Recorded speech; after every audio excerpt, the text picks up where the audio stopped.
जय माँ महागौरी। आप सभी पर माँ महागौरी की कृपा सदैव बनी रहे। श्वेत चंद्रमा सी आभा, शुभ्र वस्त्रों से सुसज्जित और करुणा की मूर्ति माँ महागौरी नवदुर्गा का 8वां स्वरूप है।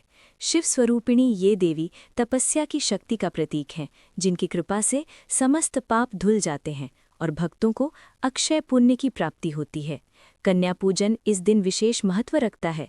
देवी महागौरी स्वयं कन्या रूप में पूज्य हैं और कन्या पूजन करने से माँ की कृपा शीघ्र प्राप्त होती है। शास्त्रों में कहा गया है कि कन्याओं को देवी के स्वरूप में देखकर श्रद्धा भाव से पूजन करने पर समस्त इच्छाएं पूर्ण होती हैं। अष्टमी के दिन 9 कन्याओं को भोजन कराकर उन्हें यथा योग्य भेंट देकर भक्त माँ के आशीर्वाद की प्राप्ति करते हैं और इस दिन माँ महागौरी की पूजा करके माँ महागौरी की कथा सुनना और उनका ध्यान करना आत्मशुद्धि, सुख, सौभाग्य और मोक्ष का मार्ग प्रशस्त करता है। तो आइए प्रिय श्रोताओं, अब सभी मिलकर माँ महागौरी की कथा का श्रवण करें। हिमालय की गोद में स्थित कैलाश पर्वत पर भगवान शिव और माता पार्वती का दिव्य निवास था। माता पार्वती अपने भक्ति, प्रेम और शक्ति के लिए जानी जाती थीं। उन्होंने कई कठिन तपस्याएं की थीं और अनेक रूपों में प्रकट होकर संसार के कल्याण के लिए कार्य किया था। उनके अनेक रूपों में से एक है माँ काली, और माँ काली के स्वरूप से ही माँ महागौरी का प्राकट्य हुआ था। एक बार भगवान शिव और माता पार्वती कैलाश पर्वत पर बैठे हुए वार्तालाप कर रहे थे। माता पार्वती अत्यंत तेजस्वी थीं, किंतु उन्होंने असुरों के संहार के लिए जब अपने काले रूप को धारण किया तब उनका स्वरूप अति विकराल और कृष्ण वर्ण हो गया था। उनके इस रूप में उनकी आंखों से अग्नि प्रकट हो रही थी, बाल बिखरे हुए थे और उनका संहार रूप देखकर स्वयं देवता भी भयभीत हो जाते थे। भगवान शिव ने हंसते हुए माता से कहा, हे देवी, तुम्हारा यह रूप अत्यंत भयानक है।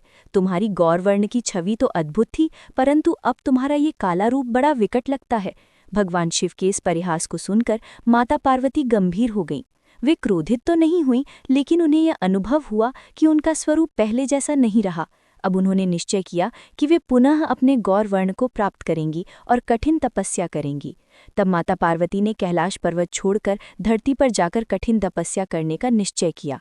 वे घने जंगलों में चली गईं, जहां सूर्य की किरणें भी कठिनाई से पहुंचती थीं। उन्होंने कठोर व्रत धारण किया और हजारों वर्षों तक ध्यान मग्न होकर तपस्या करने लगीं। उनकी तपस्या इतनी घोर थी कि देवगण भी आश्चर्यचकित हो गए। वे केवल वायु पर निर्भर रहने लगीं।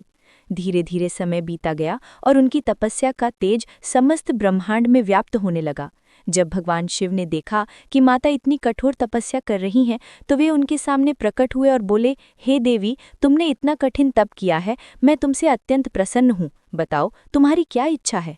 माता ने कहा, प्रभु, मैं अपने काले रूप से असंतुष्ट हूँ। मैं पुनः अपने गौरवर्ण को प्राप्त करना चाहती हूँ। भगवान शिव ने मुस्कुराते हुए फिर उन्हें गंगा जल से स्नान करने का आदेश दिया। भगवान शिव के निर्देशानुसार माता पार्वती गंगा जल में स्नान करने के लिए गंगा तट पर पहुंचीं। जैसे ही उन्होंने गंगा जल से स्नान किया, उनके शरीर की कांति पुनः दिव्य हो गई। उनका स्वरूप अत्यंत उज्ज्वल, श्वेत और गौरव हो गया। उनकी ये दिव्य छवि देखकर देवगण महागौरी कहकर उनकी स्तुति करने लगे। उनके शरीर की आभा चंद्रमा की समान चमकने लगी। वे श्वेत वस्त्र धारण किए हुए थीं। उनके 4 हाथ थे, एक में त्रिशूल, दूसरे में डमरू, तीसरे में अभय मुद्रा और चौथे में वरद मुद्रा। उनका वाहन वृषभ था और वे शांत, सौम्य और करुणामय स्वरूप में प्रकट हुईं। माँ महागौरी की आराधना करने से समस्त पाप नष्ट हो जाते हैं और भक्तों को शुद्ध, पवित्र और निष्कलंक जीवन प्राप्त होता है।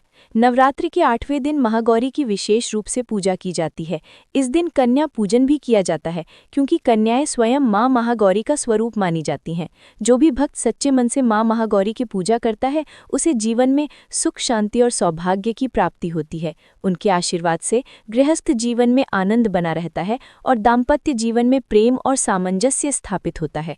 माँ काली से माँ महागौरी बनने की ये कथा न केवल भगवान शिव और माता पार्वती के दिव्य प्रेम को दर्शाती है, बल्कि ये भी सिखाती है कि तप और भक्ति के द्वारा हम किसी भी परिवर्तन को प्राप्त कर सकते हैं। ये कथा हमें प्रेरणा देती है कि चाहे परिस्थिति कितनी भी कठिन क्यों न हो, अपने आत्मविश्वास और साधना से हम अपना सर्वश्रेष्ठ स्वरूप प्राप्त कर सकते हैं। प्रेम से बोलिए, माँ महागौरी की जय। धन्यवाद। अगर आपको ये कथा भावपूर्ण लगी हो तो कृपया इसे शेयर करें और हमारे चैनल ऋतु की कहानियाँ को सब्सक्राइब करना ना भूलें। अन्य कथाओं के लिए जुड़े रहिए। जय माता दी।